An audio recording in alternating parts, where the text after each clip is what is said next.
block is going to be artifact based, so you know a lot of these cards look like they'll modularly work pretty well in that set.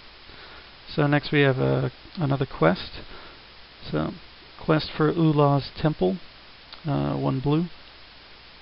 Of course, the other thing about Chalice is you can add charge counters to it with other effects and pump it up. So that'll definitely be a cool card. Quest for Ulah's Temple, 1 blue enchantment. It's another rare. At the beginning of your upkeep, you may look at the top card of your library. If it is a creature card, you may reveal it and put a quest counter on Quest for Ulah's Temple. At the beginning of the end step, if there are 3 or more quest counters on Quest for Ulah's Temple, you may put a Kraken, Leviathan, Octopus, or Serpent creature card from your hand onto the battlefield. Awesome. Alright. That is a pretty hard card to get to go off. If Sensei's Divining Top were in the format or something similar, maybe, but I don't think there is right now. You can keep pondering, I guess. But yeah, not that exciting. But it's a fun card, I guess. Yeah. Alright. I don't know. Amulet of Vigor and Quest for Ulah's Temple are kind of a... I mean, you don't want too many of these cards in a set, because you don't want too many rares that are just like randomly, you know, just for a really narrow purpose or for, you know, somebody's casual deck. I don't see Quest for Ulah's Temple getting any constructed play. Oh, yeah, the artwork, I guess. It's alright. Not great. Alright, so still have more. A lot of stuff today. So we have Spell Contortion. It's a card advantage counter spell that some people are saying is overcosted. Seems about right to me. Spell Contortion. 2 and a blue instant uncommon. Multi-kicker, colorless, and a blue. Counter target spell unless its controller pays 2. Draw a card for Spell Contortion for each time it was kicked, right? So for 3 mana they have to pay 2, for 5 they have to pay 4, for 7 they have to pay 6, and you draw 3. With the 4 you draw 2.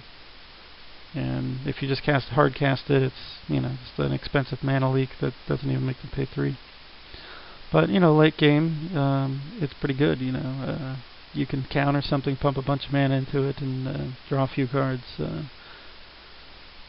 I could definitely see it making constructed play. I definitely won't mind playing it in limited. It'll be a nice option to have.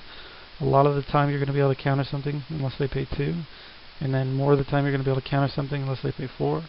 And, you know, so yeah. And late game it could just be a blowout. You counter anything, you know. Maybe a good card of theirs, maybe not. But either way, you're drawing a bunch of cards and you stop something of theirs. It's a really well balanced card.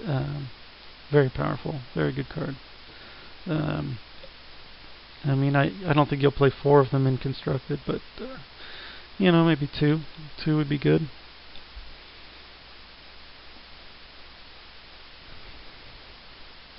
Let's see, and then we have this. It's Calcite Snapper. This is what was talked about, the convertible turtle that has Shroud.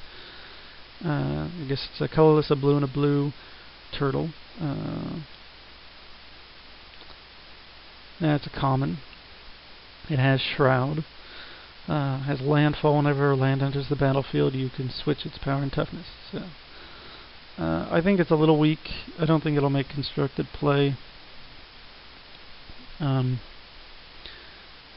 think if it was, I mean, it could, I guess, in like, you know, like they're saying, like if a counter burn deck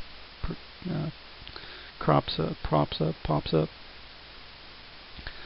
But it'll be a weak card in that deck if they do.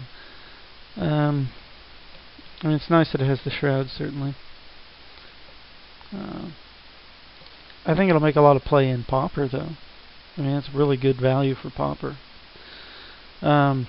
Especially against like mono black control and stuff like that.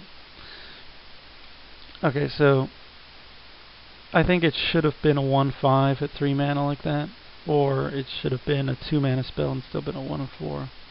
And then I think it would have been, you know, really good for constructed. As it is, it'll be really solid and limited. Certainly not bad. You know, basically being able to go in with a 4/1 Shroud, like someone says on the boards. It's like your own personal giant Solifuge. When you want it and when you don't, you have your blocker. So, and it stops the 3/1 haste sack at end of turn dudes. So that's cool. Alright, so there's that. Let's see. Now we have Dispel. 1 blue instant common. Counter target instant spell. So this is the other version of Envelop. Seems perfectly fine. Seems like, you know, the kind of card that, you know, should have been printed for a long time. You know, it's best against other counterspell decks. So in that sense, it's a hate card for blue on blue.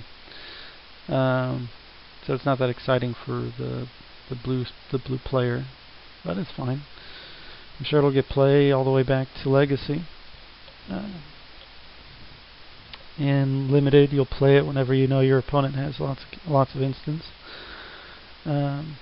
It'll be good in aggressive decks as a sideboard card and defensive decks. You know, counter matchups. So it'll get a lot of play. It's fine. It's an elegant, good card. You know, should be in Magic. So. And that's it for today. Thanks for watching. Lots of stuff to think about. Set's shaping up. I guess one comment is, so far the flavor of the set to me is a little boring, I have to say. I'm not too jazzed about it. I'm not like, oh wow, those are really cool interactions. No. So far I'm a little bored. But there's some cool stuff. So anyhow, talk to you guys later.